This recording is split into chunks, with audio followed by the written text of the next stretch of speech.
But again, all we hear is tax anyone making more than me, especially with Obama and his definition of 250 grand a year as wealthy. Listen, I don't make nearly 250 grand a year. And let me tell you, $250,000 as a couple is not rich. Remember, the federal income tax will be about 40% of that salary. Add between 7 and 15%, depending on whether you're self-employed or not, for Medicare, Medicaid, and Social Security. Add in state, local, car, luxury taxes, then property taxes. And you're looking at anywhere between 50 and 60% of your wages and taxes alone before you start to account for the cost of living, schooling, eating healthy, which always costs more money, by the way. This is not rich compared to the top CEOs at firms and the top politicians who are taking campaign contributions from said CEOs in exchange for favorable legislation. And they know all the loopholes on the taxes that they rarely ever pay them in the first place. I mean, let's not forget our own Treasury Secretary, Tim Geithner, who owed $25,000 in back taxes. But no prison sentence for him. Just a promotion. We the people, i.e.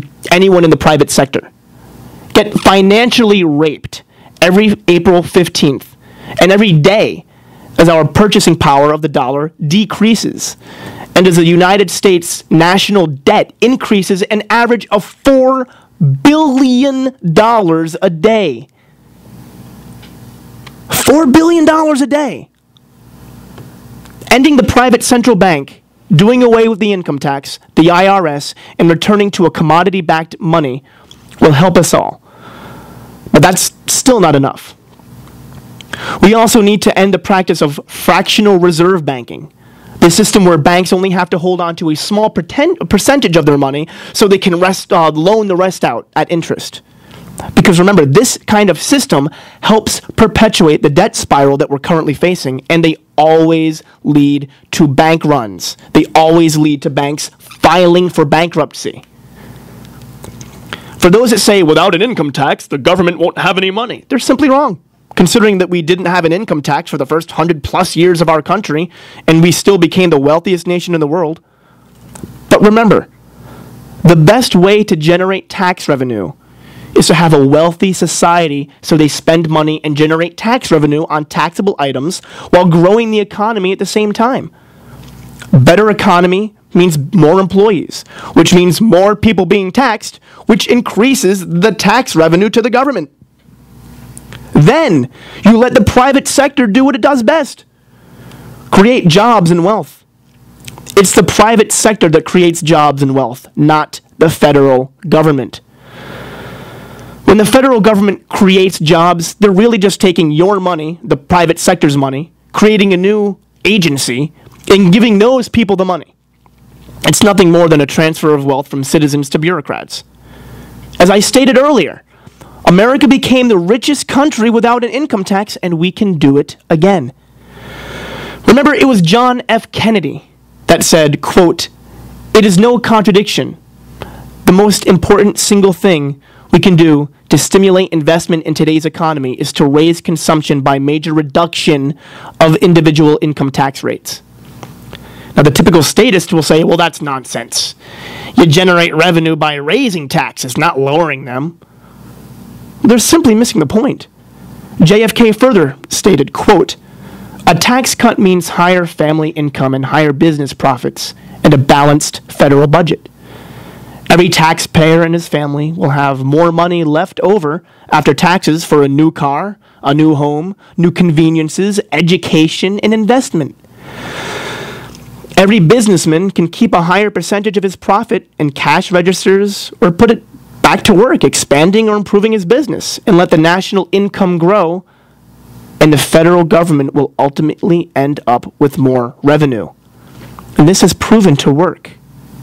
Has been proven to work time and time again. The scary part is that these problems are not the only problems facing America today. The truth is that America has become a country that is exactly mirroring what happened in Soviet Russia under the leadership of Vladimir Lenin and Joseph Stalin. a centralized bureaucratic state with a capital S. There's literally almost nothing we do in our own lives that is not controlled or regulated by the federal government in some way, shape, or form. Now, I want to repeat that. Everything in our so-called private lives are under bureaucratic control of the federal government. The EPA, the FDA, the Department of Agriculture, the Department of Education, the Department of Energy, the FCC, the Department of Labor, the Department of Housing and Urban Development, none of which are listed in the United States Constitution, and for a very good reason.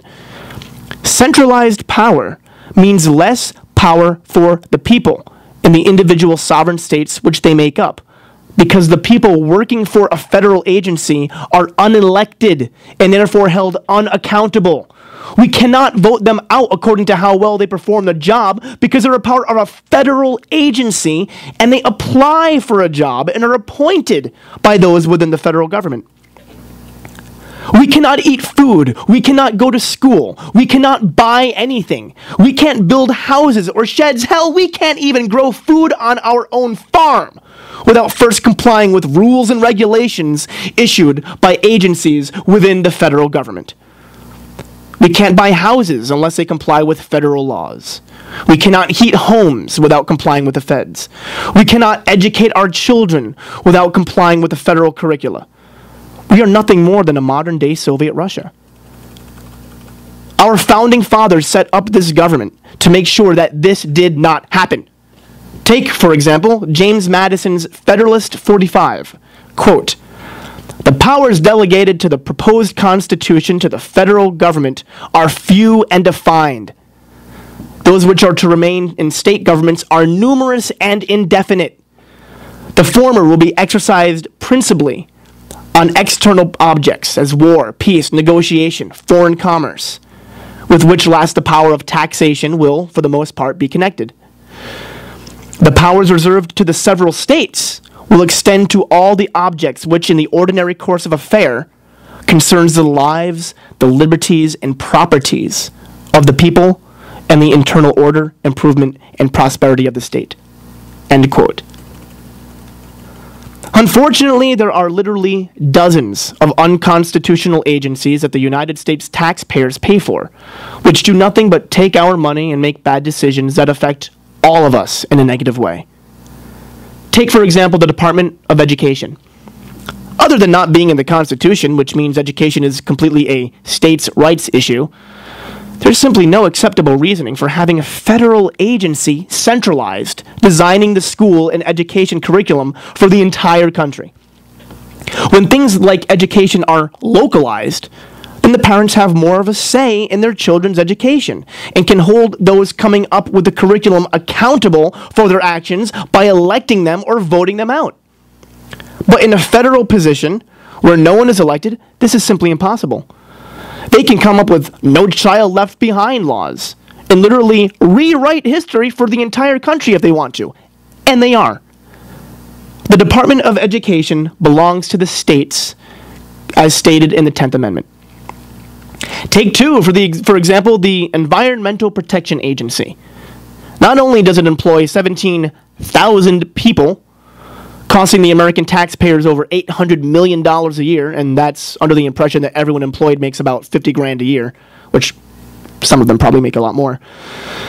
Not only is it not an agency or power given to the federal government in the United States Constitution, but in its practice, it is a completely unnecessary organization to be federalized.